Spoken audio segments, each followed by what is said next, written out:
Hello everyone, welcome to Dan Does Stuff. I have now been using the cold pod for a little over 30 days.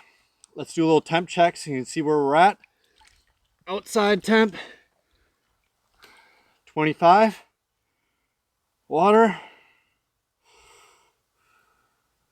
can you read that? 32. Okay. If you watched my first video, you saw that I stayed in for a minute. Now, what I did is I learned that you want to enter on your exhale and then your first breath in on the inhale. You want to catch your breath. That's a big key.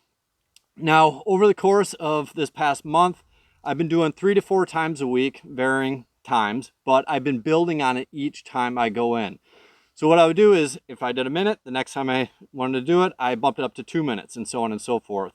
What I got up to currently is 10.5 minutes. That's my best, my personal record.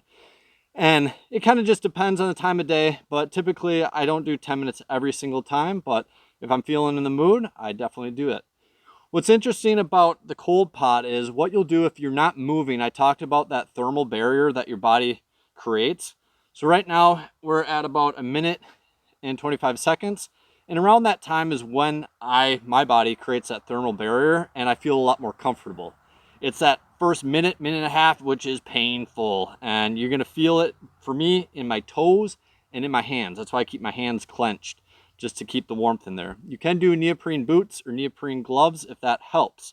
Now, to make this even more difficult, what I've done a couple times is gone to the local lake and actually walked into that water and did my cold plunge in there.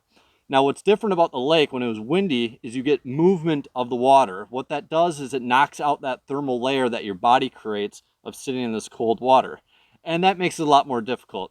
What you can do, my buddy has a pump that he runs in his, and it just removes that thermal barrier, and he does about 3 minutes each time in the morning. Now, overall, from a cleaning perspective, I'll talk about that after I get out of here. But overall, I am thoroughly pleased with this cold pod. It has been amazing. I leave it outside. I clean the ice off in the morning because in Minnesota it's below freezing, so I always have a layer of ice. And what I've been doing is every 2 weeks been changing the water out and cleaning. I'll show you what I use for that here when I get out. But overall, from a mental clarity standpoint, this has been lights out.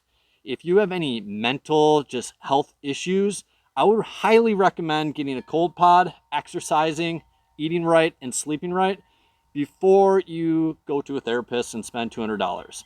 I know this sounds painful doing and maybe watching, but give it a shot before you start going down that route and spending a lot more money. So now I'll show you what I use to keep this thing clean. I ended up staying in for 8 minutes and my feet are really cold. They're cold right now. And I will say, when you get out of this, within like 5 to 10 minutes, go inside and towel off and stretch out. And what will happen, let your body naturally warm up. You're gonna feel and get the shakes. And for me, sometimes it's uncontrollable and like, but drink some hot coffee or hot tea. That helps warm me up as well. After every time I go in here, this is typically what I do. I have a Ozone generator right here that runs a little hose and makes bubbles. Looks like an aquarium, but what it's actually doing is it's cleaning the water. I run it for 60 minutes and then it needs to be restart for another 60 minutes, so I do that twice.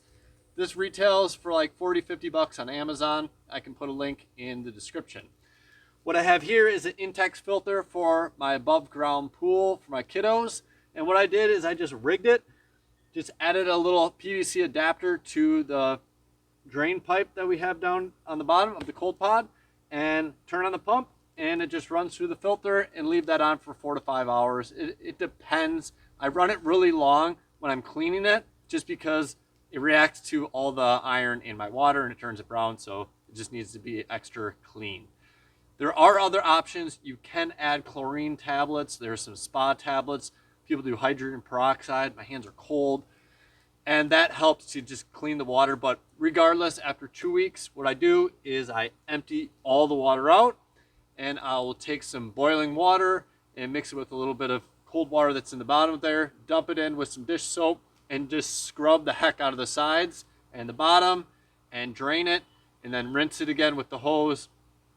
It's good to go. It's clean as a whistle. This is really light once you actually drain it all, and you just have a little bit of water and just dump it all out. Fill it back up, restart, and you're good to go. Other couple benefits that I was thinking about is my muscles. I like to lift weights and exercise. A lot of those aches and pains that I would have from just working out, they really go away with this cold pot. It really helps recover my body, especially on like if I'm doing a really long run. I can jump in here from a recovery standpoint, but as I've stated in the past, I'm mainly using this for mental clarity, stamina, resilience, and just straight on becoming a Viking. I hope you like this video. I hope you learned something new. Be sure to like, comment, subscribe. Thanks for watching.